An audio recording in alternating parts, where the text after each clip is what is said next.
ನಮಸ್ಕಾರ ವೀಕ್ಷಕರೇ.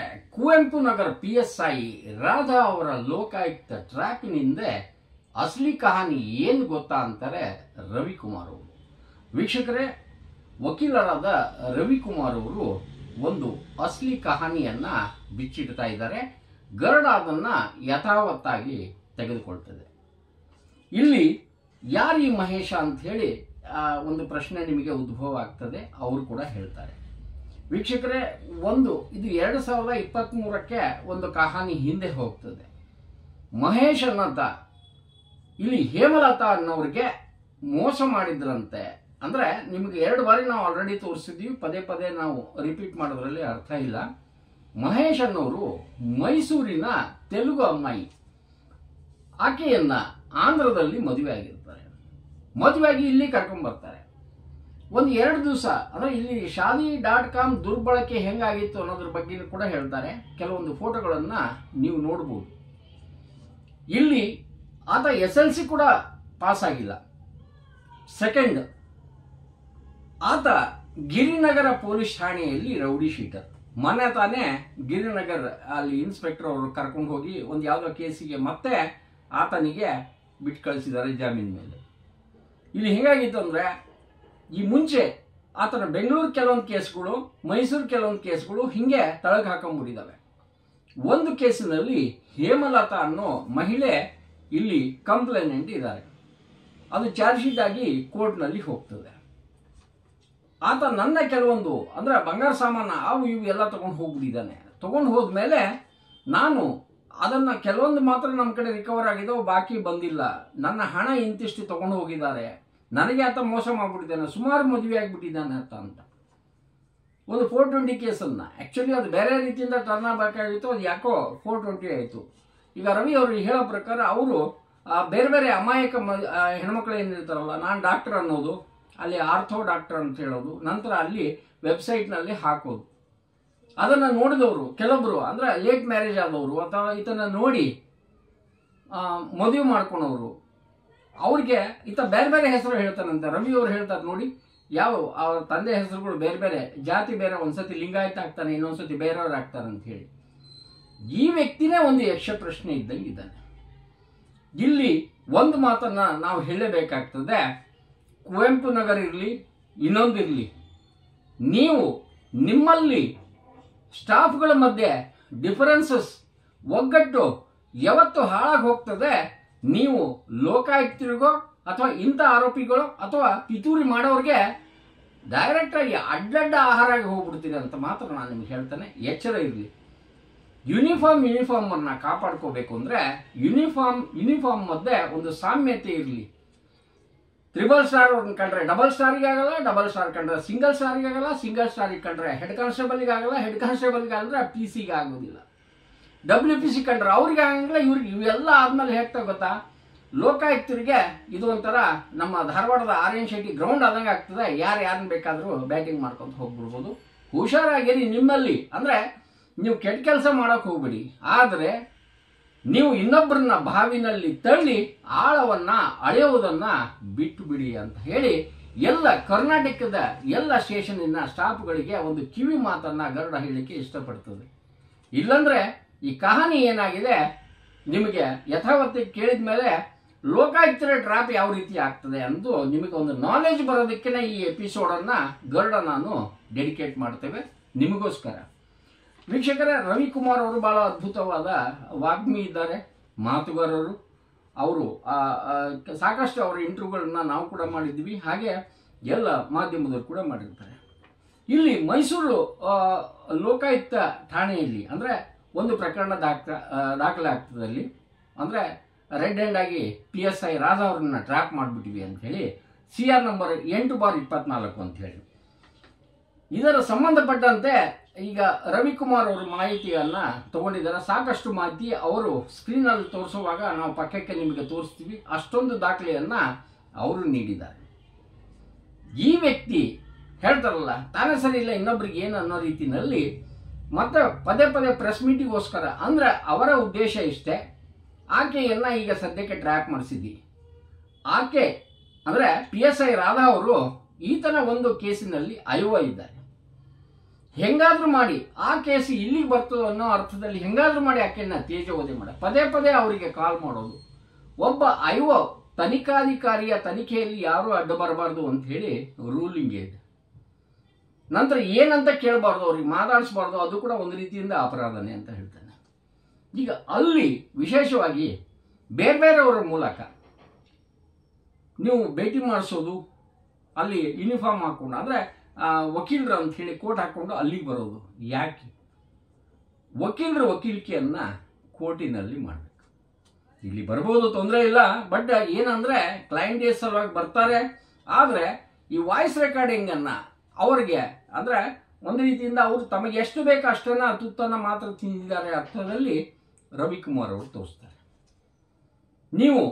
ನಾವು ಹೊಳೆ ನರಸೀಪುರದವರು, ನಮ್ಮ ಏನು ಬಂದಿರಲ್ಲ ಇನ್ಸ್ಪೆಕ್ಟರ್ ಕೂಡ ಅವರು ಹೊಳೆ ನರಸೀಪುರದವರು, ಏನಾದರೂ ಅನುಕೂಲ ಮಾಡಿಕೊಡಿ. ಏನು ಅನುಕೂಲ ಮಾಡಿಕೊಡ್ಬೇಕು ಚಾರ್ಜ್ ಶೀಟ್ ಆದಮೇಲೆ ಯೋಚಿಸಿ. ಇದನ್ನೆಲ್ಲ ಅವ್ರು ಹೇಳಿದ ಮೇಲೆ ಕೂಡ ಈ ರೀತಿ ಬೇಡ ಲೀಗಲಿ ಏನು ಬೇಕು ಇಲ್ಲಿ ಏನು ಮಾಡ್ಕೊಳ್ಳಿ, ಕೋರ್ಟ್ನಿಂದ ಆರ್ಡರ್ ತೊಗೊಂಬನ್ನಿ, ವೆಹಿಕಲ್ಗಳು ರಿಲೀಸ್ ಮಾಡಲಿಕ್ಕೆ ಅಥವಾ ನಿಮ್ಮ ಪ್ರಾಪರ್ಟಿ ರಿಲೀಸ್ ಮಾಡಲಿಕ್ಕೆ ತೊಗೊಂಬನ್ನಿ, ನಾವು ಬಿಟ್ಟುಬಿಡ್ತೀವಿ, ಯಾಕ್ರಿ ಪದೇ ಪದೇ ಹೋಗಿ ಬಂದು ಮೂಗಿನ ಯಾಕೆ ಮೂಗು ಇಡ್ತೀರಿ ಅನ್ನೋ ಅರ್ಥದಲ್ಲಿ ರಾಧಾರ್ ಅವರು ಹೇಳಿದ ಆಡಿಯೋವನ್ನು ರವಿ ಅವರು ತೋರಿಸ್ತಾರೆ. ಅವರ ಮಾತಿನಲ್ಲಿ ಸಂಪೂರ್ಣ ಸತ್ಯ ಇದೆ. ಅಂದರೆ ಅವ್ರು ತೋರಿಸುವ ಚಿತ್ರಣ ಏನಾಗಿತ್ತು ಅಂತ ಹೇಳಿ ಅವರು ವಿತ್ ಈಗೇನದ ಫಿನಾಪ್ತಿಲಿನ್ ಪೌಡರ್ ಯಾವ ರೀತಿ ಸಿಂಪಡಿಸಿದರೆ ರೆಡ್ ಹ್ಯಾಂಡ್ ಇರ್ತದಲ್ಲ, ನಿಜವಾಗ್ಲೂ ರೆಡ್ ಹ್ಯಾಂಡ್ ಹೆಂಗಾಗುತ್ತೆ ಅಂತ ಕೂಡ ತೋರಿಸಿದ್ದಾರೆ. ಇದನ್ನು ನೋಡಿ ಲೋಕಾಯುಕ್ತನಲ್ಲಿ ಏನು ಬೇಕಾದಾಗ್ಬೋದು ಅನ್ನೋ ಅರ್ಥದಲ್ಲಿ ಕೂಡ ಅವ್ರು ಹೇಳ್ಬಿಟ್ಟಿದ್ದಾರೆ. ಟೇಬಲ್ ಮೇಲೆಲ್ಲ ಅಂದರೆ ಮೌಸ್ ಮೇಲೆ ಅದೆಲ್ಲ ಸಿಂಪಡಿಸಿದಾಗ ನೀವು ಕೈ ಇಟ್ಟರೆ ಅದನ್ನು ಮತ್ತೊಂದು ಲಿಕ್ವಿಡ್ನಲ್ಲಿ ಅದು ಕೈ ಮುಳುಗಿಸಿದಾಗ ಮತ್ತು ಅಲುಗಾಡಿಸಿದಾಗ ರೆಡ್ ಆಗ್ತದೆ.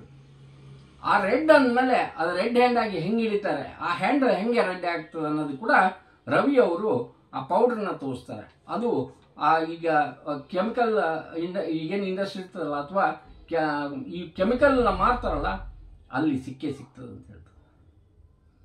ಇವೆಲ್ಲ ನೋಡ್ತಾ ಇದ್ದಾಗ ಅವರು ಹೇಳೋದು ಪದೇ ಪದೇ ಅಲ್ಲಿ ಅವರ ಆಬ್ಸೆನ್ಸ್ನಲ್ಲಿ ಬಂದು ಪೌಡರ್ಗಳನ್ನು ಸಿಂಪಡಿಸಿ ಹೋಗಿದ್ರು. ಯಾರು ಬಂದಿದ್ರು CCTV ಫುಟೇಜ್ನಲ್ಲಿ ಎಲ್ಲವೂ ಗೊತ್ತಾಗ್ತದೆ. ಈಗ ಗೊತ್ತಾದ್ಮೇಲೆ ಈ ರೀತಿ ಆಗಿದೆ, ನಂತರ ಅವರ ರೆಡ್ ಹ್ಯಾಂಡ್ ಆಗಿದೆ, ನಂತರ ಅದು ಆಲ್ಮೇಲೆ ಬೀರು ಬಾಜುನಲ್ಲಿ ಹಣ ಸಿಕ್ಕೊಂಡಿದೆ, ಇವೆಲ್ಲ ಹೆಂಗೆ. ಆಮೇಲೆ ಒಂದು CCTVನಲ್ಲಿ ಕೆಲವೊಂದು ದಾಖಲೆಗಳನ್ನು ಅವರು ಬಿಡುಗಡೆ ಮಾಡಿದ್ದಾರೆ. ವೀಕ್ಷಕರೇ, ಇಲ್ಲಿ ರಾಧಾ ಅವರು ಬ್ರೀಫಿಂಗ್ ಮಾಡಿ ಹೋಗುವ ಫೋಟೋಗಳು ಲಭ್ಯವಾಗಿದೆ ಗರುಡನ ಬಳಿ. ನಂತರ ಕೆಲವೊಂದು ಆ ಕೇಸ್ ಡೈರಿ ಬಗ್ಗೆ ಅದು ಹೊರಗೆ ಹೆಂಗೆ ಬಂತು ಏನು ಆಯಿತು ರವಿಕುಮಾರ್ ಅವರು ಎಕ್ಸ್ಪ್ಲೇನ್ ಮಾಡ್ತಾರೆ. ಅವ್ರ ಕಡೆ ಇರೋ ದಾಖಲೆಗಳನ್ನು ಯಥಾವತ್ತಾಗಿ ಮಾಧ್ಯಮಕ್ಕೆ ನೀಡಿದ್ದಾರೆ ತೋರಿಸಲಿಕ್ಕೆ. ಇಲ್ಲಿ ಅದು ಕೂಡ ಚೇಂಜಸ್ ಆಗಿದ್ದಾವೆ. ಯಾವ ರೀತಿ ಅದು ಡೈರಿ ಏನಿದೆಯಲ್ಲ ಯಾವ ರೀತಿ ಆಗಿದೆ ಅಂತ ಕೂಡ ಅವರು ತೋರಿಸ್ತಾರೆ. ನಿಮಗೆ ಯಥಾವತ್ತಾಗಿ ಅವ್ರ ಸ್ಕ್ರೀನ್ ಮೇಲೆ ನಾವು ತೋರಿಸ್ತೇವೆ. ವೀಕ್ಷಕರೇ, ಇಲ್ಲಿ ಏನಾಗಿದೆ ಅಂತಂದರೆ ಈತ ಯಾವ ರೀತಿ ಆತ ಮೋಸ ಮಾಡ್ಕೊಂಡು ಬರ್ತಾನೆ. ದುರಂತ ಏನಂದರೆ ಪೊಲೀಸ್ ಸ್ಟೇಷನ್ನವ್ರನ್ನ ಕೂಡ ಯಾಮಾರಿಸೋಷ್ಟು ಮಟ್ಟಿಗೆ ಒಬ್ಬರು ಬೆಳೀತಾರೆ, ಒಬ್ರು ಹೋಗ್ತಾರೆ ಅಂತಂದರೆ ಇದು ದುರಂತ ಅಂತ ಹೇಳ್ತಾರೆ. ಇದಕ್ಕೆ ಕಾರಣ ಈ ಪೊಲೀಸ್ ಠಾಣೆಯಲ್ಲಿ ಆಂತರಿಕ ಏನಿದಾವಲ್ಲ ಒಂದು ರೀತಿಯಿಂದ ನೀನಾನ ಅನ್ನೋ ರೀತಿಯಲ್ಲಿ ಆಗಿರೋದ್ರಿಂದ ಹೊರಗಿನ ದೆವ್ವಗಳು ಬಂದು ಇಲ್ಲಿ ಮಣೆ ಹಾಕ್ತಾ ಇದ್ದಾವೆ ಅನ್ನೋ ಅರ್ಥದಲ್ಲಿ ಆಗ್ಬಿಟ್ಟಿದೆ. ಇಲ್ಲಿ ವಿಶೇಷವಾಗಿ ಡಿಜಿಟಲ್ ವಾಯ್ಸ್ ರೆಕಾರ್ಡಿಂಗ್ ಇಲ್ಲಿ ಆನ್ ಮಾಡಿಕೊಳ್ಳಿಕ್ಕೆ ಆಗಲಿಲ್ಲ ಅಂತ ಹೇಳಿ ಆರೋಪಿ ಹೇಳೋದು. ನಂತರ ಆ ವಾಯ್ಸ್ ರೆಕಾರ್ಡಿಂಗ್ ವಶಕ್ಕೆ ಪಡೆದು ಇದನ್ನು ತನಿಖೆ ಬಗ್ಗೆ ಅಂದರೆ ಅದ್ರ ವಿಶೇಷವಾಗಿ ತನಿಖೆ ಆಗಲಿ. ಅವ್ರು ಹೇಳ್ತಾರೆ ಈ ಲೋಕಾಯುಕ್ತರ ತನಿಖಾಧಿಕಾರಿಯ ಕಾರ್ಯದ ಬಗ್ಗೆನೇ ನಮಗೆ ಕೊಂಚ ಡೌಟ್ ಇದೆ ಅಂತ ಹೇಳ್ತಾರೆ. ಇಲ್ಲಿ ಅವ್ರು ಯಾವ ರೀತಿಯಿಂದ ಹಂಗಿದ್ರೆ ಎಲ್ಲೊಂದು ಪ್ರಾವಿಷನ್ ಇರ್ತದೆ, ಚೇಂಜಸ್ ಮಾಡ್ಬೋದು ನೀವು ಅಂತ ಹೇಳಿ. ಯಾಕಂದರೆ ನಿಮ್ಮ ಮೇಲೆ ನಂಬಿಕೆ ಇಲ್ಲ ಅಂದ ಮೇಲೆ ನಾವು ಅದನ್ನು ನಂಬಿ ನಿಮಗೆ ಕೊಡಂಗಿಲ್ಲ ಅನ್ನೋ ಅರ್ಥದಲ್ಲಿ ಇಲ್ಲಿ ಅವರು ಒಂದು ದೂರನ್ನು ಕೊಟ್ಟಿದ್ದಾರೆ. ಇವತ್ತು ರವಿಕುಮಾರ್ ಅವರು ಇಲ್ಲಿ ಒಂದು ರೀತಿಯಿಂದ ಇವತ್ತು ಕೇಸ್ ಕೌಂಟರ್ ಕೇಸ್ ಅನ್ನಂಗೆ ಅವ್ರದ್ದೊಂದು ಪ್ರೆಸ್ ಮೀಟ್ ಇವ್ರದ್ದೊಂದು ಪ್ರೆಸ್ ಮೀಟ್ ಇತ್ತು. ಮಹೇಶ್ ಅವರ ಪ್ರೆಸ್ ಮೀಟ್ ಕ್ಯಾನ್ಸಲ್ ಆಯಿತು, ಇವ್ರದ್ದು ಕ್ಯಾನ್ಸಲ್ ಆಯಿತು ಅಂತ ತಿಳ್ಕೊಳ್ಳಿ. ಇಲ್ಲಿ ಮಾಧ್ಯಮದವರ ಹೆಗಲಿಗೆ ಬಂದೂಕಿಟ್ಟು ಹೊಡಿತಾ ಕೂಡಬಾರ್ದು. ಯಾಕಂದರೆ ಇಲ್ಲಿ ಟ್ರ್ಯಾಪ್ ಆಗಿದ್ದು 4 ಗೋಡೆಗಳ ಮಧ್ಯ. ಮಾಧ್ಯಮ ಅದನ್ನು ಜಗತ್ತಿಗೆ ಕಾಣುವಂತೆ ತೋರಿಸ್ತದೆ. ಅದನ್ನು ಅಂದರೆ ದುರ್ಬಳಕೆ ಆಗಬಾರ್ದು ಅನ್ನೋ ಅರ್ಥದಲ್ಲಿ ರವಿಕುಮಾರ್ ಅವರು ಹೇಳ್ತಾರೆ. ಅಂದರೆ ತೇಜೋವಧೆ ಮಾಡಲಿಕ್ಕೆ ಯಾಕೆ ಹೋಗಬೇಕು ಅವ್ರಿಗೆ, ಅಂದರೆ PSI ಅವ್ರಿಗೆ ಯಾವ ರೀತಿ ಆಯಿತು ಅನ್ಯಾಯನ ನಾನು ಎಳೆಯಾಗಿ ಬಿಡಿಸ್ತೀನಿ ಅಂತ ಹೇಳಿ ಈ ಲೋಕಾಯುಕ್ತನಲ್ಲಿ ಪೌಡರ್ ಚೆಲ್ಲಿದ್ರೆ ಏನಾಗ್ತದೆ, ಕೈಗೆ ಹತ್ತಿದ್ರೆ ಏನಾಗ್ತದೆ, ಆಮೇಲೆ ವಸ್ತುಗಳ ಮೇಲೆ ಬಿದ್ದರೆ ಏನಾಗ್ತದೆ, ಲೋಕಾಯುಕ್ತರು ಯಾವ ರೀತಿ ರೆಡ್ ಹ್ಯಾಂಡ್ ಅಂತ ಹೇಳ್ತಾರೆ, ಆಮೇಲೆ ಅಲ್ಲಿ ಬೀರುವಿನ ಸಂಧಿಯಲ್ಲಿ ಅಮೌಂಟ್ ಹೆಂಗೆ ಬರ್ತದೆ, ಇವರ ಆಬ್ಸೆನ್ಸ್ನಲ್ಲಿ ಅವರ ಚೇಂಬರ್ಗೆ ಯಾರ್ಯಾರು ಹೋಗಿ ಬರ್ತಾರೆ, ಯಾಕೆ ಹೋಗಿ ಬರ್ತಾರೆ, ಅದಕ್ಕೆ ಹೋಗಿ ಮುಂಚೆ ಸಿಂಪಡಿಸಿದ್ರೆ ಏನಾಗ್ತದೆ, ಈ ಮೌಸ್ ಮೇಲೆ ಅವರು ಸಿಂಪಡಿಸಿರ್ತಾರೆ, ನಂತರ ಅದು ಲಿಕ್ವಿಡ್ನಲ್ಲಿ ಯಾವ ರೀತಿ ಕಲರ್ ಬರ್ತದೆ, ಕಲರ್ ಬಂದ ತಕ್ಷಣ ರೆಡ್ ಹ್ಯಾಂಡ್ ಅಂತ ಹೆಂಗೆ ಹೇಳ್ತೀರಿ ನೀವು. ಇವೆಲ್ಲವನ್ನ ಒಂದು ರೀತಿಯಿಂದ ನಾಲೆಜಬಲ್ ಎಪಿಸೋಡ್ ಇದು ಅಂತಲೇ ಹೇಳ್ಬೋದು. ಜೊತೆಗೆ ಒಂದು ಸಮರ್ಥನೆ, ರಾಧಾ ಅವರ ಕೇಸ್ನಲ್ಲಿ ಹಿಂಗಾಗಿರ್ಬೋದು, ಹಿಂಗಾಗಿದೆ, ತನಿಖೆ ಮಾಡಿ. ಇಲ್ಲಿ ಅವರ ವಕೀಲರು ಏನಿದ್ದಾರೆ ಹೊಳೆ ನರಸೀಪುರದಿಂದ ಬಂದು ಹಿಂಗೆಲ್ಲ ಯಾಕೆ ಮಾತಾಡಿದರು, ತನಿಖಾಧಿಕಾರಿಗೆ ಯಾಕೆ ಇವರು ಕಂಪೆಲ್ ಮಾಡ್ತಾ ಇದ್ದಾರೆ, ನಿಮ್ದು ಏನಿದ್ರು ವಾದ ಅಲ್ಲಿ ಮಾಡ್ಕೊಳ್ಳಿ, ತನಿಖಾಧಿಕಾರಿಯನ್ನ ಮಾತಾಡ್ಸೋದೇ ಒಂದು ರೀತಿಯಿಂದ ತಪ್ಪು ಅನ್ನೋ ರೀತಿಯಲ್ಲಿ ಇವ್ರು ಹೇಳ್ತಾರೆ. ಅಂದರೆ ನೀವು ಅವ್ರನ್ನ ಹೇಳಿ, ನೀವು ಅದನ್ನ ಕೊಡಿ, ಅನುಕೂಲ ಮಾಡಿಕೊಡಿ, ಅದು ಮಾಡಿಕೊಡಿ, ಇದು ಮಾಡಿಕೊಡಿ ಅಂತೇಳಿ ಅವ್ರನ್ನ ಯಾಕೆ ಕರೀತೀರಿ? ಯಾಕಂದ್ರೆ ಆ ಅಮ್ಮ ಹೇಳ್ತಾರೆ, ಚಾರ್ಜ್ ಶೀಟ್ ಆದಮೇಲೆ ಲೀಗಲಿ ಏನು ಮಾಡ್ಕೋಬೇಕು ಮಾಡ್ಕೊಳ್ರಿ, ಯಾಕೆ ನನ್ನ ಹತ್ರ ಪದೇ ಪದೇ ಬಂದು ಹಿಂಸೆ ಮಾಡ್ತೀರಿ, ಆಮಿಷ ಇಲ್ಲ ಅನ್ನೋ ಅರ್ಥದಲ್ಲಿ. ಆಮೇಲೆ ವಾಯ್ಸ್ ರೆಕಾರ್ಡಿಂಗ್ ಎಷ್ಟು ಬೇಕಷ್ಟು ಬಳಕೆ ಮಾಡ್ಕೊಳೋದು, ಕೊಡೋದು. ಅಂದರೆ ಇವ್ರನ್ನ ಟ್ರ್ಯಾಪ್ ಮಾಡ್ಲಿಕ್ಕೆ ಏನು ಬೇಕು ಅಷ್ಟೇ ಒಂದು ರೀತಿಯಿಂದ ರೆಕಾರ್ಡ್ ಮಾಡ್ಕೊಳೋ ಅನ್ನೋ ಅರ್ಥದಲ್ಲಿ ರವಿ ಅವರು ಹೇಳ್ತಾ ಇದ್ದಾರೆ.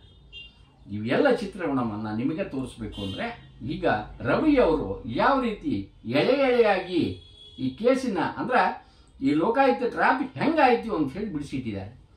ಜೊತೆಗೆ ಈ ಪುಣ್ಯಾತ್ಮ ಏನಿದಾರಲ್ಲ ಈತ ಡಾಕ್ಟ್ರ ಪೇಷಂಟ ಅನ್ನೋ ಅರ್ಥದಲ್ಲಿ ಕೂಡ ಅವ್ರು ಹೇಳಿದ್ದಾರೆ. ಯಾಕಂದರೆ ಸ್ಟೆಥೋಸ್ಕೋಪ್ ಹಾಕೊಂಡ್ಬಿಟ್ರೆ ಒಂದು ರೀತಿಯಿಂದ ಮುನ್ನಾಭಾಯಿ MBBS ಆಗ್ಬೋದು, ವಿನ MBBSನವ್ರು ಎಲ್ಲಾಗಬೇಕು ಸ್ವಾಮಿ. ಇನೋಸೆಂಟ್ ಮಂದಿಗಳ ಜೊತೆಗೆ ಅವರ ಭಾವನೆಗಳ ಜೊತೆಗೆ ಅವರ ದೇಹಗಳ ಜೊತೆಗೆ ಆಡುವ ಆಟ ಆಗಬಾರ್ದು. ಅದಕ್ಕೆ ಠಾಣೆಗಳು ಹಾಗೆ ಬೇರೆ ಬೇರೆ ರೀತಿಯಲ್ಲಿ ಇಂಥ ಈ ಕುತಂತ್ರಿಗಳಿಗೆ ಮನೆ ಹಾಕಬೇಡಿ ಅಂತ ಹೇಳ್ತಾರೆ.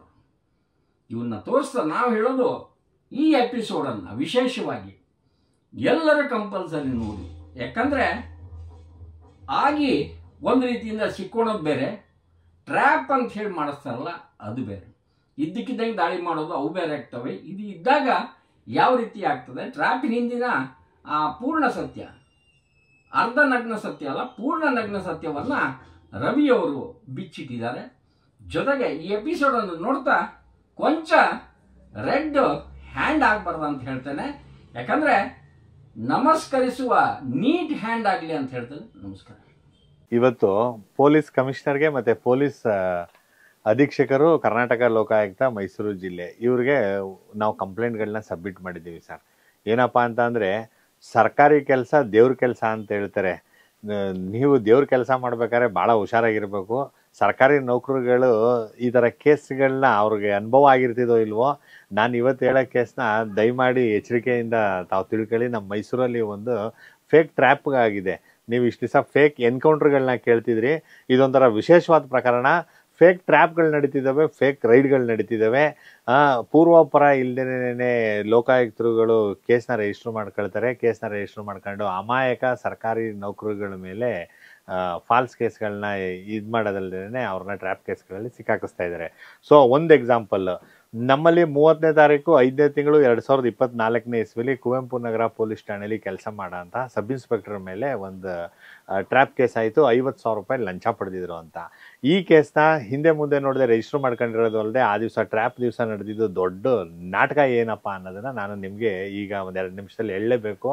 ಸರ್ಕಾರಿ ನೌಕರುಗಳು ಅವ್ರ ಕೆಲಸ ಮಾಡೋದು ಹೆಂಗೆ, ಈಗಿನ ಪರಿಸ್ಥಿತಿಯಲ್ಲಿ ದೇವ್ರ ಕೆಲಸನ ಹೆಂಗೆ ನಿಭಾಯಿಸ್ತಿರೋ ದೇವ್ರಿಗೆ ಗೊತ್ತು. ನೋಡಿ, ಇಲ್ಲಿ ಕಾಣಿಸ್ತಿರೋಂತಹ ವ್ಯಕ್ತಿ doctor Mahesh Kumar, Mahesh son of Basavegowda, Mahesh son of Basavanayaka, Mahesh son of Basavaraja. ಈ ರೀತಿ ಒಂದ್ಸರ್ತಿ ಲಿಂಗಾಯತರಾಯ್ತಾರೆ, ಒಂದ್ಸತ ಗೌಡ್ರಾಯ್ತಾರೆ, ಒಂದ್ಸತ ನಾಯಕರಾಯ್ತಾರೆ. ಈ ರೀತಿ ಇವರು ಡಾಕ್ಟರ್ ಅಂತ ಅಂದ್ಬಿಟ್ಟು shaadi.com ಅನ್ನೋಂತಹ ಒಂದು ವೆಬ್ಸೈಟಲ್ಲಿ ಪ್ರೊಫೈಲ್ ಫೋಟೋನ ಬಿಡೋಂಥದ್ದು. ಒಳ್ಳೊಳ್ಳೆ ಪ್ರೊಫೈಲು. ನಾನು MBBS ಮಾಡಿದ್ದೀನಿ, DNB ಮಾಡಿದ್ದೀನಿ, ಆರ್ಥೋ ಮಾಡಿದ್ದೀನಿ ಅಂತೆಲ್ಲ ಹೇಳೋಂಥದ್ದು. ಈ ವ್ಯಕ್ತಿ ತಾವು ಗಮನಿಸ್ಬೋದು, ಇಂಜೆಕ್ಷನ್ ಕೊಡೋವಂಥದ್ದು, ಡಾಕ್ಟ್ರನ್ನ ಕನ್ಸಲ್ಟ್ ಮಾಡೋವಂಥದ್ದು, ಈ ರೀತಿ shaadi.com ತನ್ನ ಪ್ರೊಫೈಲ್ನ ಬಿಟ್ಟು ಆಕರ್ಷಿತವಾದ ಪ್ರೊಫೈಲ್ ಇರೋದ್ರಿಂದ ಬೇರೆ ಡಾಕ್ಟರ್ಗಳು, ವಯಸ್ಸಾಗಿರೋಂತಹ ಹೆಣ್ಮಕ್ಳು, ವಿಧವೆಯರು ಇಂಥವ್ರು ಪ್ರಪೋಸಲ್ ಸಲ್ಲಿಸಿದ್ದೇ ತಡ ಅವ್ರನ್ನ ನಾನು ಮದುವೆ ಆಯ್ತೀನಿ ಅಂತ ಅನ್ನೋದು. ಈ ರೀತಿ ಅವ್ರಿಗೆ ಕಡಿಮೆ ಅಂತ ಅಂದ್ರೂ 12ರಿಂದ 15 ಜನ, ನಮಗೆ ಮಾಹಿತಿ ಇರೋ ಪ್ರಕಾರ 12ರಿಂದ 15 ಜನನ ಈ ರೀತಿ ಮದುವೆ ಆಗಿರೋಂಥದ್ದು. ಆಂಧ್ರದಲ್ಲಿ ಹೋಗ್ತೀರಾ, ಇವ್ರಿಗೆ ಹೆಂಡ್ತಿರು ಸಿಗ್ತಾರೆ. ತುಮಕೂರ್ಗೆ ಹೋಗ್ತೀರಾ, ಹೆಂಡ್ತಿರು ಸಿಗ್ತಾರೆ. ಮಂಡ್ಯ, ಬೆಂಗಳೂರು, ಮೈಸೂರು, ಈ ರೀತಿ ಹಲವಾರು ಜಾಗಗಳಲ್ಲಿ ಇವ್ರಿಗೆ ಮದುವೆ ಆಗಿರೋಂಥದ್ದು. ಸರಿಸುಮಾರು 12ರಿಂದ 15 ಈಗ ಮೇಲ್ನೋಟಕ್ಕೆ ಕಾಣಿಸ್ತಿರೋಂಥದ್ದು. ಮಾನ ಮರ್ಯಾದೆಗೆ ಅಂಜಿ ಇನ್ನೂ ನೂರಾರು ಜನ ಹೆಣ್ಮಕ್ಳು ಬಂದಿಲ್ಲ ಅಂತ ನಮ್ಗಿರೋಂತಹ ಮಾಹಿತಿ. ಅವ್ರು ಯಾರನ್ನು ಪೊಲೀಸ್ ಸ್ಟೇಷನ್ಗೆ ಬರ್ತಾ ಇಲ್ಲ. ಪೊಲೀಸ್ ಸ್ಟೇಷನ್ಗೆ ಬರೋದಕ್ಕೆ ಹಿಂದೆ ಮುಂದೆ ನೋಡ್ಕೊಂಡು ಈ ರೀತಿ ಇಲ್ಲೇನೆ ಪ್ರಕರಣಗಳು ಮುಚ್ಚೋಗಿರೋಂಥದ್ದು. ಆ ಹೆಣ್ಮಕ್ಳುಗಳಿಗೆ ಮದುವೆ ಮಾಡ್ಕೊಳ್ಳೋದು, ಆ ಹೆಣ್ಮಕ್ಳನ್ನ ದೈಹಿಕವಾಗಿ ಅನುಭವಿಸೋದಂಥದ್ದು, ಆ ಹೆಣ್ಮಕ್ಳಿಂದ ಒಡವೆ, ವಸ್ತ್ರ, ಹಣ ಇತ್ಯಾದಿನೆಲ್ಲ ದೋಚ್ಕೊಳ್ಳೋಂಥದ್ದು, ಈ ರೀತಿ ಮಾಡಿರೋಂಥದ್ದು. ಅದೇ ರೀತಿ ಒಂದು ಹೆಣ್ಮಗಳು ಮೈಸೂರು ಕುವೆಂಪು ನಗರ ಪೊಲೀಸ್ ಠಾಣೆಗೆ ಒಂದು ಕಂಪ್ಲೇಂಟ್ ಕೊಡ್ತಾಳೆ, CR 65/2023 ಅಂತ. ಆ ಕಂಪ್ಲೇಂಟ್ ರಿಜಿಸ್ಟರ್ನೂ ಆಯ್ತದೆ. ತನಿಖೆ ಮಾಡೋ ಅಂತ ಸಂದರ್ಭದಲ್ಲಿ ಇವ್ರದ್ದು ಎಲ್ಲ ಕರ್ಮಕಾಂಡಗಳು ಹೊರಗಡೆ ಬರ್ತದೆ. ಇಷ್ಟು ಜನ ಹೆಣ್ಮಕ್ಳಿಗೆ ವಂಚನೆ ಮಾಡಿರೋದನ್ನು ಬಯಲಿಗೆ ಬರ್ತದೆ. ಇದೆಲ್ಲನೂ ನ್ಯೂಸ್ ಪೇಪರ್, TV ಇಲ್ಲೆಲ್ಲನೂ ಅತಿ ಹೆಚ್ಚು ಪ್ರಚಾರ ಆಯ್ತದೆ. ಸರಿಸುಮಾರು ಒಂದು 3-4 ತಿಂಗಳಿಗೂ ಹೆಚ್ಚು ಆತ ಜೈಲಲ್ಲೂ ಇರಬೇಕಾಗಿರುತ್ತೆ. ಕಸ್ಟೋಡಿಯಲ್ ಎನ್ಕ್ವೈರಿ ಇರ್ತದೆ, ಜುಡಿಷಿಯಲ್ ಎನ್ಕ್ವೈರಿಗೂ ಕಳಿಸ್ತಾರೆ. ಸರಿಸುಮಾರು ಒಂದು 3-4 ತಿಂಗಳು ಜೈಲಲ್ಲಿ ಇದ್ದಿದ್ದು. ಏನು ಈ ಪ್ರಕರಣದ ಆರೋಪಿ ಇರ್ತಾನೆ, ಇಷ್ಟೊಂದು ನನ್ನ ಬಗ್ಗೆ ಮಾಧ್ಯಮದಲ್ಲಿ ಬರಂಗೆಲ್ಲ ಮಾಡಿದ್ರಲ್ಲ, ನನ್ನ ಬಣ್ಣನೆಲ್ಲ ಇವರು ಬಟಾ ಬಯಲ್ ಮಾಡಿದ್ರಲ್ಲ, ಇನ್ನು ಮುಂದೆ ನಾನು shaadi.com ಬೇರೆ ಯಾರನ್ನೂ ಮದುವೆ ಆಗೋಕ್ಕಾಗಲ್ಲ, ಸಮಾಜದಲ್ಲಿ ಯಾರಿಗೂ ಮುಖ ತೋರ್ಸೋಕ್ಕಾಗಲ್ಲ ಅಂತ ಮನವರಿಕೆ ಮಾಡ್ಕೊಂಡವನೇ. ಇಷ್ಟಕ್ಕೆಲ್ಲ ಕಾರಣಕರ್ತರಾದಂತಹ ತನಿಖಾಧಿಕಾರಿ ಕುಮಾರಿ ರಾಧಾ ಅವ್ರಿಗೆ ನಾನು ಪಾಠ ಕಲಿಸ್ಲೇಬೇಕು, ಅವ್ರ ಹತ್ರ ಸೇಡು ತೀರಿಸ್ಕೊಳ್ಳೇಬೇಕು ಅಂತ ನಿಶ್ಚಯ ಮಾಡಿ ಏನೇನೋ ಒಂದೊಂದು ನಾಟಕ ಆಡ್ಕೊಂಡು ಅವ್ರನ್ನ ಅಪ್ರೋಚ್ ಮಾಡೋಂಥದ್ದು. ಮೇಡಮ್ ಅಷ್ಟು ಕಾಸು ಕೊಡ್ತೀನಿ, ಇಷ್ಟು ಕಾಸು ಕೊಡ್ತೀನಿ ಅಂತ ಅನ್ನೋದು. ಆಮೇಲಿಂದ ಅದೇನೋ ಪ್ರಾಪರ್ಟಿ ರಿಲೀಸ್ ಮಾಡ್ಕೊಡಿ, ಹಾಗೆ ಹಿಂಗೆ ಅಂತ ಏನೋ ಮಾತಾಡೋಂಥದ್ದು. ಎಲ್ಲ ಸಂದರ್ಭದಲ್ಲೂ ಅವರು ಆತನ್ನ ತಿರಸ್ಕರಿಸ್ತಾರೆ. ನೀವು ನ್ಯಾಯಾಲಯದಲ್ಲಿ ಪ್ರಕರಣ ಇರೋದ್ರಿಂದ, ನ್ಯಾಯಾಲಯಕ್ಕೆ ನಾವು ಚಾರ್ಜ್ ಶೀಟ್ ಸಲ್ಲಿಸಿರೋದ್ರಿಂದ ನ್ಯಾಯಾಲಯದ ಆದೇಶದಂತೆ ನಾವು ಕೆಲಸ ಮಾಡ್ತೀವಿ, ನೀನು ನ್ಯಾಯಾಲಯದ ಆದೇಶದಂತೆ ನಡ್ಕೊಂಡು ಹೋಗಪ್ಪ ಅಂತೇಳಿ ಕಳಿಸಿರ್ತಾರೆ. ಆಮೇಲೆ ಒಂದು ಪ್ಲ್ಯಾನ್ನ ಮಾಡ್ತಾರೆ. ಆ ಸ್ಟೇಷನ್ನಲ್ಲಿ ಆ ಪೊಲೀಸ್ ಇನ್ಸ್ಪೆಕ್ಟ್ರಿಗೂ ಮತ್ತು ಈ ಕುಮಾರಿ ರಾಧಾ PSI ಅವ್ರಿಗೂ ಸ್ವಲ್ಪ ವೈಮನಸ್ಸೆ ಇರ್ತದೆ. ಅದನ್ನೇನೇ ಲಾಭ ಮಾಡ್ಕೊಂಡು ಪೊಲೀಸ್ ಇನ್ಸ್ಪೆಕ್ಟರ್ ಯೋಗೇಶ್ ಅನ್ನೋರನ್ನ ಕನ್ಸಲ್ಟ್ ಮಾಡೋಂಥದ್ದು. ಮೇಡಮ್ ನಾನು ಟ್ರ್ಯಾಪ್ ಮಾಡ್ತೀನಿ, ಏನಾದ್ರೂ ಒಂದು ದಾರಿ ತೋರಿಸಿ ಅಂತ ಅನ್ನೋದು. ಆಮೇಲಿಂದ ಇವ್ರು ಒಬ್ಬರು ವಕೀಲರನ್ನ ಬೆಂಗಳೂರಿಂದ ಕರ್ಕೊಬಂದು, ಆ ವಕೀಲರು ಬಂದಾಗ ಮಾಮೂಲಿ ಪೊಲೀಸ್ನವ್ರು ಗೌರವ ಕೊಡ್ತಾರೆ, ಕುಣ್ಸ್ ಮಾತಾಡ್ಸಿರ್ತಾರೆ. ಮಾತಾಡ್ಸೋ ಅಂಥ ಸಂದರ್ಭದಲ್ಲಿ ಇವನ ಹತ್ರ ನಾನು ಕಾಸಿಸ್ಕೊಡ್ತೀನಿ, ನೀವು ಕಾಸಿಸ್ಕೊಳ್ಳಿ, ಸುಮ್ಮನೆ ಬೇಡ ಅಂತ ಅನ್ಬೇಡಿ ಅಂತೇಳಿ ಫಸ್ಟ್ ಪೀಠಿಗೆ ಹಾಕಿ, ತದನಂತರ ಬಂದಾಗ ನೋಡಪ್ಪ ಅದೇನು ಕೊಡ್ತೀವೋ ಕೊಡೋ, ಹಂಗೆ ಹಿಂಗೆ ಅಂತೇಳಿ ಮಾತಾಡಿ ರೆಕಾರ್ಡಿಂಗ್ ಮಾಡ್ಕೊಂಡು, ಆ ರೆಕಾರ್ಡಿಂಗ್ ಆಧಾರದ ಮೇಲೆ ಲೋಕಾಯುಕ್ತ ಪೊಲೀಸ್ ಸ್ಟೇಷನ್ನಲ್ಲಿ ಕೇಸ್ ರಿಜಿಸ್ಟರ್ ಮಾಡೋಂಥದ್ದು. ಕೇಸ್ ರಿಜಿಸ್ಟರ್ ಮಾಡಿ ಹೊತ್ತಲ್ದೇ ಇರೋ ಹೊತ್ತಲ್ಲಿ ಮಧ್ಯಾಹ್ನ, ಬೆಳಗ್ಗೆ, ರಾತ್ರಿ ಹಿಂಗೆಲ್ಲ ಫೋನ್ ಮಾಡೋಂಥದ್ದು. ಇವ್ರಿಗೆ PSI ರಾಧಾ ಅವ್ರಿಗೆ ಡೌಟ್ ಬರ್ತದೆ, ಇದೇನೋ ನಡೀತಾ ಇತ್ತಲ್ಲ ಇಲ್ಲಿ, ನಾವು ಬೇಡ ಬೇಡ ಅಂತ ಅಂದ್ರೂ ಕಾಸು ಕೊಡ್ತೀನಿ ಅಂತ ಬರ್ತಾವ್ರಲ್ಲ. ಇವ್ರನ್ನ ಸಂಶಯ ಬಂದು ಇವ್ರನ್ನ ಹಲವಾರು ಬಾರಿ, ಯಾಕೆ ನನ್ನ ಭೇಟಿ ಮಾಡ್ತೀರಾ, ನೀವು ಬರಬೇಡಿ, ನಿಮಗೂ ನಮಗೂ ಏನು ಸಂಬಂಧ, ನೀವು ಕೋರ್ಟಲ್ಲಿ ಐತೆ, ಕೋರ್ಟಲ್ಲಿ ಮಾತಾಡ್ಕೊಳ್ರಿ ಅಂತ ಹೇಳ್ತಾರೆ. ಒಂದೇ ಒಂದು ಆಡಿಯೋ ತುಣುಕು ನಿಮಗೆ ಕೇಳಿಸ್ತೀನಿ. ಅವ್ರಿಗೆ ಯಾವ ರೀತಿ ಟ್ರ್ಯಾಪ್ ಮಾಡೋದಕ್ಕೆ ಪ್ರಯತ್ನ ಮಾಡ್ತಾರೆ ಅಂತ ಅಂದರೆ, ತಾವು ಗಮನಿಸ್. ಏನ್ ಮಾತಾಡ್ತೀರಾ ಸರ್? ಎಲ್ಲ ಕೇಸ್ ಎಲ್ಲ ಆಗೋಗಿದೆ, ಚಾರ್ಜ್ ಶೀಟ್ ಆಗಿದೆ, ಅದೇನಿದೆ ಕೋರ್ಟಲ್ಲಿ ನಡೀತಾ ಇದೆ. ಮತ್ತೆ ಸುಮ್ಮನೆ ಮಿಳಲಲ್ಲಿ ಬಂದ್ಬಿಟ್ಟು ಮಾತಾಡೋಣ ಅವ್ರೂ ಹಂಗೆ ಮಾತಾಡ್ತಾರೆ, ನೀವೂ ಹಂಗೆ ಮಾತಾಡ್ತೀರಾ. ಏನ್ ಮಾತಾಡೋಣ ಹೇಳಿ? ಏನು ಮಾತಾಡೋದೇನು? ಅಲ್ಲ ಸರ್, ಏನು ಇಲ್ಲ ಸರ್, ಅವ್ರಿಗೆ ಏನು ಇಲ್ಲ. ನಾನು ಆಗ್ಲೇ ಹೇಳಿದ್ನಲ್ಲ, ಚಾರ್ಜ್ ಶೀಟ್ ಎಲ್ಲ ಮುಗ್ದೋಗಿದೆ. ಅದೇನಿದೆ ಕಂಪ್ಲೇಂಟ್ ಹತ್ರ ನೀವು ಕರ್ಸ್ಬಿಟ್ಟು ನೀವು ಮಾತಾಡ್ಕೊಳ್ಳಿ ಅಷ್ಟೇ ಸರ್, ಇನ್ನೇನು ಇಲ್ಲ ಸರ್. ಕೋರ್ಟಲ್ಲಿ ಹೋಗಿ ಅದೇನಿದೆ ಬಗೆಹರಿಸ್ಕೊಳಕ್ ಹೇಳಿ ಸರ್ ಅವ್ರಿಗೆ. ಅಲ್ಲ ಸರ್, ಕೋರ್ಟ್ ಪ್ರೊಸೀಜರ್ ಏನಿದೆ ಅದ್ರ ತರ ಮೂವ್ ಮಾಡಕ್ ಹೇಳಿ ಸರ್ ಅವ್ರಿಗೆ. ಈಗ ಆಯ್ತು, ಲೀಗಲಿ ಏನಿದೆ, ಇವಾಗ ಲೀಗಲ್ ಎಲ್ಲ ಆದ್ಮೇಲೆ ಲೀಗಲ್ ಏನಿದೆ ಮಾಡ್ಕೊಳಕ್ ಹೇಳಿ, ಗಾಡಿ ಬಿಡಿಸ್ಕೊಳಕ್ ಹೇಳಿ, ಅದೇನಿದೆ ಅದನ್ನ ಕೋರ್ಟಲ್ಲಿ ಹಾಕೊಳಕ್ ಹೇಳಿ. ರಿಲೀಸಿಗೆ ಆರ್ಡರ್ ಬಂದ್ರೆ ನಾನು ರಿಲೀಸ್ ಮಾಡ್ಕೊಡ್ತೀನಿ. ಅಲ್ಲ, ಅವ್ರು ಬಂದ್ಬಿಟ್ಟು ಅವ್ರು ತಗೊಂಡೋಗಕ್ಕೆ ಹೇಳಿ, ಯಾವ್ದಿದಾವೆ ಅದೇನಿದೆ ಲೀಗಲಿ ಮಾಡ್ಕೊಳಕ್ ಹೇಳಿ. ಸುಮ್ಮನೆ ಅವ್ರು ನಮಗೆ ಏನು ಇದು ಮಾಡ್ತಾರೆ, ಪದೇ ಕಾಲ್ ಮಾಡಿ ತಾವು ಗಮನಿಸ್ಬೋದು. ಲೀಗಲಿ ಮಾಡ್ಕೊಳಕ್ ಹೇಳಿ, ನಮಗೂ ಅವ್ರಿಗೂ ಏನೂ ಇಲ್ಲ, ಕೋರ್ಟಲ್ಲಿ ಐತೆ ಪ್ರಕರಣ, ನ್ಯಾಯಾಲಯದಂತೆ ಬಗೆಹರಿಸ್ಕೊಳ್ಳಿ ಅಂತ ಹೇಳಿ ಈ ರೀತಿ ಹೇಳಿ ರೆಫ್ಯೂಸ್ ಮಾಡ್ತಿರ್ತಾರೆ.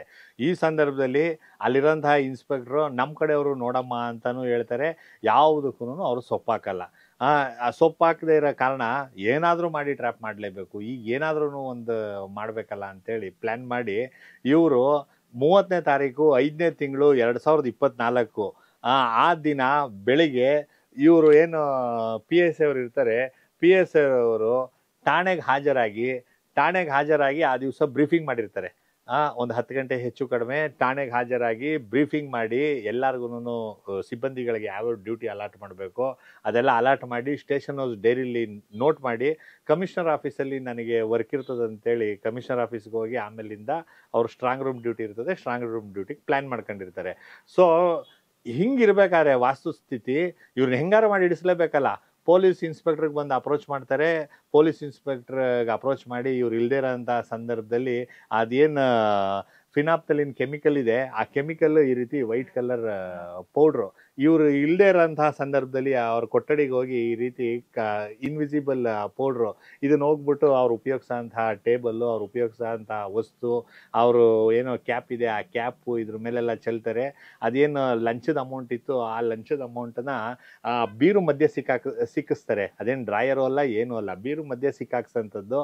ಈ ರೀತಿ ಮಾಡಿ ಅವ್ರನ್ನ ಬಾರಮ್ಮ ಕ್ರೈಮ್ ಮೀಟಿಂಗ್ ಐತೆ ಜಲ್ದಿ ಬಾ ಅಂತ ಕರ್ಸ್ಕೊಂಡು ಫೈಲ್ ಕೊಡಬೇಕು ಅಂತ ಹೇಳೋದು. ಸರ್ ಅಲ್ಲಿ ಕೆಲಸ ಆಯ್ತು ಇಲ್ಲಿ ಕೆಲಸ ಆದರೂ ಬಾ ಅಂತ ಹೇಳ್ಬಿಟ್ಟು ಇನ್ಸ್ಪೆಕ್ಟ್ರ್ ಕರ್ಸ್ಕೊಂಡ ತಕ್ಷಣ ಇನ್ಸ್ಪೆಕ್ಟ್ರ್ ಚೇಂಬರಲ್ಲಿ ಈ ಏನು ಇವನು ಡಾಕ್ಟರ್ ಮಹೇಶ್ ಮತ್ತೆ ಇನ್ಸ್ಪೆಕ್ಟ್ರ್ ಜೊತೆ ಕೂತಿದ್ದಾಗ ಏನಪ್ಪ ನೀನು ಬಂದಿದ್ಯಾ ಅಂತೇಳಿ ಇವರು ಸ್ವಲ್ಪ ಇದು ಮಾಡ್ತಾರೆ. ಅಷ್ಟೇ ಮಾಡಿದ್ದೆ ತಡ ಲೋಕಾಯುಕ್ತರು ಪೊಲೀಸರು ಬಂದು ಇವ್ರನ್ನ ನ್ಯಾಬ್ ಮಾಡಿದ್ದೇನೆ. ಅದೇನು ಸೋಡಿಯಂ ಕಾರ್ಬೋನೇಟ್ ಸೊಲ್ಯೂಷನ್ ಇರ್ತದೆ ಅದರೊಳಗಡೆ ಕೈ ಎದ್ದಿಸ್ತಿದ್ದಂಗೆ ರೆಡ್ ಬರ್ತದೆ. ಹಣ ಮುಟ್ಟದೇ ಇದ್ರೂ ಸಹ, ಹಣ ಕೇಳದೇ ಇದ್ರೂ ಸಹ, ಹಣದ ವ್ಯವಹಾರ ಮಾಡದೇ ಇದ್ರೂ ಸಹ ಸೋಡಿಯಂ ಕಾರ್ಬೋನೇಟಲ್ಲಿ ರೆಡ್ ಬರ್ತದೆ. ಸೊ ರೆಡ್ ಹ್ಯಾಂಡ್ ಆಗಿ ಹಿಡ್ದಿದ್ದೀವಿ ನಿಮಗೆ ಅಂತೇಳಿ ದಸ್ತಗಿರಿ ಮಾಡಿ ನ್ಯಾಯಾಧೀಶರ ಮುಂದೆ ಪ್ರೊಡ್ಯೂಸ್ ಮಾಡಿ ಜುಡಿಷಿಯಲ್ ಕಸ್ಟಡಿ ಕೊಡ್ತಾರೆ. ಇಲ್ಲಿ ನಾವು ಅರ್ಥ ಮಾಡ್ಕೊಳ್ಬೇಕಾಗಿರೋಂಥದ್ದು, ಅವರು ಹಣ ಮುಟ್ಟಿಲ್ಲ, ಹಣ ಕೇಳಿಲ್ಲ, ಆದ್ರೂ ರೆಡ್ ಬಂತು. ಹೆಂಗೆ? ಈ ಏನು ಇದು ಫಿನಾಪ್ತಲಿನ್ ಕೆಮಿಕಲ್ ಇದೆ ಇದನ್ನ ನಮ್ಮ ಸರ್ಕಾರಿ ನೌಕರರುಗಳಿಗೆ ಗೊತ್ತಿಲ್ದಂಗೆನೆ ದೂರದಾರ ಆಗಲಿ ಮತ್ತೊಬ್ಬರ ಆಗಲಿ ಯಾರಿಗಾದ್ರೂ ಸಿಗ್ತದೆ ಇದು ಮಾರ್ಕೆಟಲ್ಲಿ. ಈ ಫಾರ್ಮಸಿಗಳು, ಲ್ಯಾಬು, ಈ ಸೈಂಟಿಫಿಕ್ ಲ್ಯಾಬ್ರೇಟರಿಗಳಿಗೆ ಉಪಯೋಗಿಸ್ತಾರೆ ಇದನ್ನ ಬಂದು ಸಿಂಪಡಿಸಿರ್ತಾರೆ. ನಿಮಗೂ ಮುಂಚೆನೇ ನಿಮ್ಮ ಕಚೇರಿಗಳಲ್ಲಿ ಸಿಂಪಡಿಸಿರ್ತಾರೆ. ಆಮೇಲಿಂದ ನೀವು ಉಪಯೋಗಿಸೋಂಥ ವಸ್ತುಗಳು ಹಣನೇ ಮುಟ್ಟಬೇಕು ಅಂತೇನಿಲ್ಲ. ನೀವು ಯಾವುದೇ ವಸ್ತು ಮುಟ್ಟಿದ್ರೂ ಸಹ ಏನು ಸೋಡಿಯಂ ಕಾರ್ಬೋನೇಟ್ ಸೊಲ್ಯೂಷನಲ್ಲಿ ಕೈ ಹಾಕ್ತಿದ್ದಂಗೆ ನಿಮಗೆ ರೆಡ್ ಬರ್ತದೆ. ನೋಡಿ, ಇದು ಫಿನಾಪ್ತಲಿನ್ ಕೆಮಿಕಲ್. ಇದನ್ನ ನಾನು ಮೌಸ್ ಮೇಲೆ ಒಂದು 2 ಡ್ರಾಪ್ ಹಾಕಿರ್ತೀನಿ. ಈಗ ಈ ಮೌಸ್ ನನಗೆ ಅರಿವಿಲ್ದಂತೆನೇ ನಾನು ಈ ಮೌಸ್ನ ಬಂದು ಆಪರೇಟ್ ಮಾಡಿರ್ತೀನಿ. ನಾನು ಯಾವುದೇ ರೀತಿ ಹಣನೂ ಟಚ್ ಮಾಡಿರಲ್ಲ. ಇಂಥ ಸಂದರ್ಭದಲ್ಲಿ ಲೋಕಾಯುಕ್ತದವರು, ACB ಅವರು, CBIನವರು ರೈಡ್ ಮಾಡಿ ನೋಡ್ರಿ ನೀವು ಲಂಚದ ಹಣ ಮುಟ್ಟಿದ್ದೀರಾ ಅಂತ ಹೇಳ್ತಾರೆ. ಇಲ್ಲ ಸ್ವಾಮಿ ನಾನು ಮುಟ್ಟಿಲ್ಲ ಅಂತ ಅಂದಾಗ ಏನು ಈ ಸೋಡಿಯಂ ಕಾರ್ಬೋನೇಟ್ ಲಿಕ್ವಿಡ್ ಇದೆ, ಈ ಸೋಡಿಯಂ ಕಾರ್ಬೋನೇಟ್ ಲಿಕ್ವಿಡ್ನ ಒಂದು ಕಡೆಗೆ ಹಾಕಿ ನಮ್ಮ ಕೈನ ಹಿಂಗೆ ಅದ್ದಿಸ್ದಾಗ ನೋಡಿ ನಿಧಾನಕ್ಕೆ ಈ ಏನು ಈ ಲಿಕ್ವಿಡ್ ಇದೆ ಇದು ರೆಡ್ ಆಗಿ ಕನ್ವರ್ಟ್ ಆಯ್ತದೆ. ಇದನ್ನೇ ಹೇಳೋದು ರೆಡ್ ಹ್ಯಾಂಡ್ ಆಗಿ ಹಿಡಿದಿದ್ದೀವಿ ಅಂತ. ಒಂದು ಮತ್ತೆ ಎರಡನೇದು ನೀವು ಇನ್ನೊಂದು ಕೇಳ್ಬೋದು, ಹಣ ಕೇಳಿಲ್ಲ ಅಂತ ಅಂದಮೇಲೆ ವಾಯ್ಸ್ ರೆಕಾರ್ಡ್ ಕಳಿಸಿರ್ತಾರಲ್ಲ, ವಾಯ್ಸ್ ರೆಕಾರ್ಡರ್ ಕತೆ ಏನು ಅಂತ. ಅಲ್ಲಿ ಆ ವ್ಯಕ್ತಿ ಇನ್ನೊಂಥರ ಡ್ರಾಮಾ ಮಾಡ್ತಾರೆ. ವಾಯ್ಸ್ ರೆಕಾರ್ಡರ್ ಬರೋದಕ್ಕೆ ನಾನು ಅವರು ತಕ್ಷಣ ಬಂದ್ಬಿಟ್ರು, ಆಗ ನಾನು ವಾಯ್ಸ್ ರೆಕಾರ್ಡ್ ಮಾಡ್ಕೊಳಕ್ಕಾಗಲಿಲ್ಲ ಅಂತ ಹೇಳ್ಬಿಟ್ಟು ವಾಯ್ಸ್ ರೆಕಾರ್ಡ್ನ ಡಮ್ಮಿ ರೆಕಾರ್ಡರ್ ಕೊಡೋವಂಥದ್ದು, ಕೈ ರೆಡ್ ಬಂತು ಅಂತೇಳಿ ಅವ್ರಿಗೆ ಪೇಪರಲ್ಲಿ, TV-ನಲ್ಲಿ ಹಿಂಗೆಲ್ಲ ಸುದ್ದಿ ಮಾಡಿ ಅವ್ರಿಗೆ ತೇಜೋವಧೆ ಮಾಡಿರೋಂಥದ್ದು. ಇದನ್ನೆಲ್ಲನೂ ಪತ್ತೆ ಹಚ್ಚೋಕ್ಕೆ ಕೆಲವು ಸಾಕ್ಷ್ಯಗಳು ನಮಗೆ ಲಭ್ಯ ಐತೆ ಸರ್. CCTV ಫುಟೇಜಸ್ಗಳು ಪೊಲೀಸ್ ಸ್ಟೇಷನಲ್ಲಿ ಏನು ಆ ದಿವಸ CCTV ಫುಟೇಜಸ್ ಇರ್ತದೆ, ಹಿಂದಿನ ದಿವಸ CCTV ಫುಟೇಜಸ್ ಇರ್ತದೆ, ಅದು ಸ್ಟೇಷನ್ ಹೌಸ್ ಡೈರಿ, ಕಾಲ್ ಡೀಟೇಲ್ ರೆಕಾರ್ಡರ್ಗಳು, ಇಷ್ಟೊಂದು ಪತ್ತೆ ಮಾಡಿಬಿಟ್ರೆ ಸಾಕು. ಆಮೇಲೆ ತನಿಖಾಧಿಕಾರಿಗಳೇನವ್ರೆ, ಪೊಲೀಸ್ ಇನ್ಸ್ಪೆಕ್ಟರ್ ಏನಾಗವ್ರೆ, ಆರೋಪಿ ಏನು, ಫಿರ್ಯಾದಿ ಏನು, ಇವ್ರುಗಳದೆಲ್ಲ CDR ಅದೇನೋ ವಾಟ್ಸಪ್ ಕಾಲ್ಸ್ಗಳಂತೆ, ವಾಟ್ಸಪ್ ಚಾಟಿಂಗ್ಸ್ ಅಂತೆ, ಇಂಥವನ್ನೆಲ್ಲನೂ ನಾವು ಸೆಕ್ಯೂರ್ ಮಾಡಿಬಿಟ್ರೆ ಈ ಕೇಸಲ್ಲಿ ನಿಜವಾದ ಕಳ್ಳ ಯಾರು ಅಂತೇಳಿ ತಂದು ನಿಲ್ಲಿಸ್ಬಿಡ್ಬೋದು. ನಾವು CCTV ಫುಟೇಜಸ್ಗೂ ರಿಕ್ವೆಸ್ಟ್ ಮಾಡಿದ್ದೀವಿ, ಮತ್ತು ಏನು ಸ್ಟೇಷನ್ ಹೌಸ್ ಡೈರಿ ಇದಕ್ಕೂ RTI ಕಾಯ್ದೆ ಒಳಗಡೆ ರಿಕ್ವೆಸ್ಟ್ ಮಾಡಿದ್ದೀವಿ. ಅವರು ಇವತ್ತು ನಾಳೆ ಅಂದ್ಕೊಂಡು ಇದುವರೆಗೂ ಕೊಟ್ಟಿಲ್ಲ, ಮುಂದಕ್ಕೂ ಕೊಡ್ತಾರೋ ಇಲ್ವೋ ನಮಗಂತೂ ಗ್ಯಾರಂಟಿ ಇಲ್ಲ. ಇವರೆಲ್ಲಿ ಸಿಕ್ಕಾಕೊಳ್ತೀನಿ ಅಂತೇಳಿ ಸಾಕ್ಷ್ಯ ನಾಶ ಪಡಿಸೋಂಥ ಸಾಧ್ಯತೆ ಇದೆ. ಅನ್ಯಾಯ ಮಾಡಿದ ಅದಕ್ಕೆ ಕಾನೂನು ಪ್ರಕಾರ ಅವ್ರು ಕ್ರಮ ತಗೊಂಡವ್ರೆ. ಇಲ್ಲದೆ ಇರೋದೆಲ್ಲ ಸುಳ್ಳು ಹೇಳ್ಕೊಂಡು ಮಾಡ್ಕೊಂಡು ಈ ಥರ ಅವ್ರ ಪ್ರೊಫೆಷ್ನಲ್ ಲೈಫ್ನ ಡ್ಯಾಮೇಜ್ ಮಾಡ್ತಿರೋದು ಘೋರ ಅಪರಾಧ. ಈ ರೀತಿ ಅವರು ಕಮಿಷನರ್ ಆಫೀಸಲ್ಲಿ ಇದ್ದಂತಹ PSI ಅವ್ರನ್ನ ಸ್ಟೇಷನ್ಗೆ ಕರೆಸ್ಕೊಳ್ಳೋಂಥದ್ದು, ಆ ದಿವಸ ಬ್ರೀಫಿಂಗ್ ಮಾಡಿ ಸ್ಟೇಷನ್ ಹೌಸ್ ಡೈರಿಲಿ ಎಂಟ್ರಿ ಮಾಡಿಬಿಟ್ಟು ಹೋಗಿರೋಂತಹ ಹೆಣ್ಮಗಳನ್ನ ಸ್ಟೇಷನ್ಗೆ ಕರೆಸ್ಕೊಳ್ಳೋಂಥದ್ದು ಬನ್ನಿ ಅಂತ ಈ ಟ್ರ್ಯಾಪ್ ಮಾಡೋ ಸಲುವಾಗಿ. ಇದನ್ನ ಹೆಂಗೆ ಹೇಳ್ತೀವಿ ನಾವು ಅಂತ ಅಂದರೆ, ಆ ದಿವಸದ ಸ್ಟೇಷನ್ ಹೌಸ್ ಡೈರಿನೂ ಸಹ ನಮ್ಮ ಬಳಿ ಇದೆ, ಅದರದ್ದು ಫೋಟೋ ಕಾಪಿನ ತಾವು ನೋಡ್ಬೋದು. ಸ್ಟೇಷನ್ ಹೌಸ್ ಡೈರಿನ ಏನು PSI ಅವ್ರು ಬರೆದಿದ್ರು ಅದನ್ನ ಹರಿದಾಕಿರೋದು ತಾವು ಇಲ್ಲಿ ಪಿಸ್ರುಗಳು ನೋಡ್ಬೋದು, ಆ ಪೇಪರ್ ಪಿಸ್ರುಗಳು ಹರಿದಾಕ್ಬಿಟ್ಟು ಈ ಬ್ರೀಫಿಂಗ್ನ ಪೊಲೀಸ್ ಇನ್ಸ್ಪೆಕ್ಟರ್ ಮಾಡಿದ್ರಂತೆ. ಪೊಲೀಸ್ ಇನ್ಸ್ಪೆಕ್ಟರ್ ಅವರು PSI ಅವ್ರು ಮಾಡಿರೋ ಬ್ರೀಫಿಂಗ್ನ ಹರಿದಾಕ್ಬಿಟ್ಟು ನಾನು ಬ್ರೀಫಿಂಗ್ ಮಾಡಿದ್ದೀನಿ ಅಂತ ಹೇಳೋಂಥದ್ದು.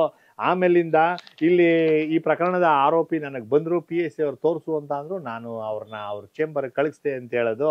ಈ ರೀತಿ ಎಲ್ಲ ಸ್ಟೇಷನ್ ಹೌಸ್ ಡೈರಿ ಹರಿದಾಕೋದು, ವಾಯ್ಸ್ ರೆಕಾರ್ಡಲ್ಲಿ ರೆಕಾರ್ಡ್ ಇಲ್ಲದೆ ಇದ್ದಂಗೆ ಮಾಡೋದು, ಫಿನಾಪ್ತಲಿನ್ ಕೆಮಿಕಲ್ನ ಅವ್ರು ಇಲ್ಲದೆ ಇರೋಂತಹ ಟೈಮಲ್ಲಿ ಅವ್ರ ಕೊಠಡಿಗೆ ಹೋಗ್ಬಿಟ್ಟು ಸಿಂಪಡಿಸೋಂಥದ್ದು, ಅವ್ರು ಉಪಯೋಗಿಸೋಂತಹ ವಸ್ತುಗಳ ಮೇಲೆ ಹಾಕೋದು, ಈ ರೀತಿ ಎಲ್ಲ ಹಲವಾರು ಡ್ರಾಮಾಗಳಿದೆ. ಈ ರೀತಿ ಎಲ್ಲ ಮಾಡಿ ಅನ್ಯಾಯ ಮಾಡಿರೋದ್ರಿಂದ, ಈ ಸ್ಟೇಷನ್ ಹೌಸ್ ಡೈರಿನ ಹರಿದಾಕಿರೋದ್ರಿಂದ, ಸುಳ್ಳು ಹೇಳಿರೋದ್ರಿಂದ, ಬೇಡ ಅಂತ ಅಂದ್ರೂ ಪ್ರಕರಣದಲ್ಲಿ ಸಿಕ್ಕಾಕ್ಸಿರೋದ್ರಿಂದ ಇದರಲ್ಲಿ ಯಾರು ತಪ್ಪಿತಸ್ಥರಿದ್ರೆ ಅವ್ರ ಮೇಲೆ ಕ್ರಮ ತಗೊಳ್ಬೇಕು. ಸರ್ಕಾರಿ ದಾಖಲೆಗಳನ್ನ ಮತ್ತು ಸರ್ಕಾರಿ ಕಡತಗಳನ್ನ ಟ್ಯಾಂಪರ್ ಮಾಡಿರೋದ್ರಿಂದ, ಫೋರ್ಜರಿ ಮಾಡಿರೋದ್ರಿಂದ ಅವ್ರ ಮೇಲೂ ನೀವು ಕಾನೂನು ಪ್ರಕಾರ ಕ್ರಮ ತಗೋಬೇಕು. ಏನು ಅಮಾಯಕ ಸರ್ಕಾರಿ ನೌಕರಿಗೆ ನೀವು ಕಾನೂನು ಬಾಹಿರವಾಗಿ ದಸ್ತಗಿರಿ ಮಾಡೋನೆ ಆತನ ವಿರುದ್ಧನೂ ಕ್ರಮ ತಗೊಳ್ಬೇಕಂತೇಳಿ ನಾವಿವತ್ತು ಪೊಲೀಸ್ ಅಧೀಕ್ಷಕರು ಮತ್ತು ಪೊಲೀಸ್ ಆಯುಕ್ತರು ಇಬ್ರಿಗೂ ಸಹ ಕಂಪ್ಲೇಂಟ್ ಕೊಟ್ಟಿದ್ದೀವಿ.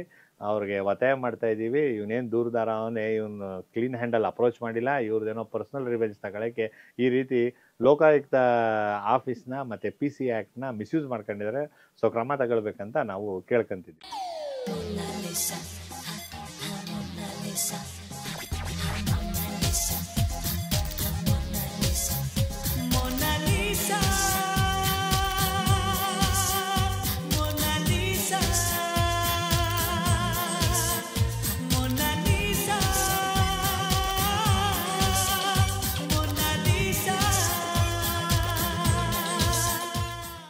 ಈ ಕಾರ್ಯಕ್ರಮದ ಪ್ರಾಯೋಜಕರು ಶ್ರೀ ನಕ್ಷತ್ರ ವೆಲ್ನೆಸ್ ಬ್ಯೂಟಿ ಕ್ಲಿನಿಕ್. ನಮ್ಮಲ್ಲಿ ಎಲ್ಲ ರೀತಿಯ ಬ್ಯೂಟಿ ಟ್ರೀಟ್ಮೆಂಟ್ಸ್ ಲಭ್ಯವಿದೆ.